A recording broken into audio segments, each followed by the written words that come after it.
Isipin mo ito, mga ka-fan sa ilalim ng nakakasilaw na ilaw ng Melbourne, habang milyon-milyong mata ang nakatutok, isang reyna ang muling haharap sa kanyang mga multo ng nakaraan. Isang maling galaw, isang sirang konsentrasyon at pwedeng maglaho ang pangarap ng ikatlong korona. Pero tanong ng buong tennis world ngayon, sino ang tunay na reyna ng Australian Open 2026?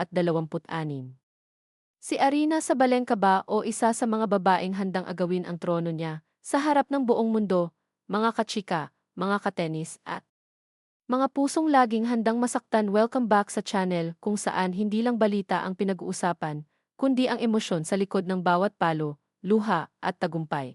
Ngayong linggo, sisidlan natin ang pinakamainit na tennis drama ng taon. Ang Australian Open, ang unang Grand Slam ng 2026, kung saan ang pressure ay mas mabigat pa sa tropikal na init ng Melbourne. Sa sentro ng lahat ng ito, Aryna Sabalenka, world number 1. Dalawang beses ng reyna ng Australia at ngayon isang babaeng may dapat.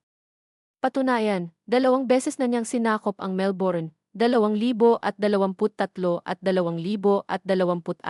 Malakas, matapang, halos walang sinasanto sa court, pero tandaan natin. Mga ka-fan, ang tennis ay walang permanenteng reyna. Noong isang taon, sa isang final na hindi malilimutan ng sinuman, natalo si Sabalenka kay Madison Keys, 3 set, puno ng tensyon, puno ng emosyon, at doon nagsimula ang tanong. Crack na ba ang armor ni Aryna?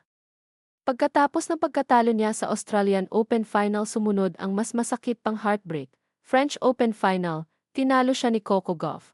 Wimbledon Semis, bumagsak siya kay Amanda Anisimova, 3 Grand Slam. 3 sugat sa puso ng isang kampiyon, pero kung may isang bagay na kilala si Sabalenka, hindi siya nananatiling sugatan. Sa AV Open, bumalik siya, mas mabangis, mas determinado, at kinuha niya ang titulo, parang sinasabing, hindi pa tapos ang kwento ko. Den banta mula Amerika. Dito na pumapasok ang pinakamaanghang na chismis ng tennis world, ang American Invasion. 4 na Amerikana, 4 na pangarap, isang layunin, agawin ang korona ni Sabalenka, 21 taong gulang lang, pero ang confidence. Pang-veterano, natalo na niya si Sabalenka sa French Open, at higit pa roon, 4 na sunod na panalo laban kay Iga Swiatek. Sa United Cup, sinabi niya, ginamit ko ang off-season para maging mas komportable sa laro ko. Translation, mga ka-fan, mas delikado siya ngayon, may problema pa rin sa serve, may mga slip-up, pero kapag si Coco ay nakamomentum, kahit sino pwedeng matumba. Isang fairy tale ang panalo niya noong nakaraang taon. Unang Grand Slam, edad 29, isang emosyonal na tagumpay, pero pagkatapos noon, walang panalong torneo buong taon. Ngayon, balik siya sa Melbourne, pero hindi na siya underdog, may target na sa likod niya, tanong ng fans. Kaya ba niyang ulitin ang himala? 2025 ang taon niya, finalist. Sa Wimbledon at Anglick Open, panalo sa Beijing at Qatar, pumasok sa Grand Finals. At alam ni Sabalenka yan, sabi nga niya, she always pushes me to play best tennis. Isang respeto pero may kasamang kaba, consistent, solid, pero hanggang ngayon wala pa ring Grand Slam. At minsan, mga ka-fan, ang gutom sa unang titulo ang pinakadelikadong sandata. Iga Swiatek. Then kulang kulang Melbourne 6 the Grand Slam titles. Clay Queen, hard court assassin. Pero isang major ang patuloy na lumalayo sa kanya, Australian Open. Noong isang taon, umabot siya sa semis, pero natalo kay Keys. Sabi niya, sa Grand Slam, kailangan mong maging perfect ng 2 linggo. At ang tanong ngayon, kaya na ba niyang maging perfect sa Melbourne?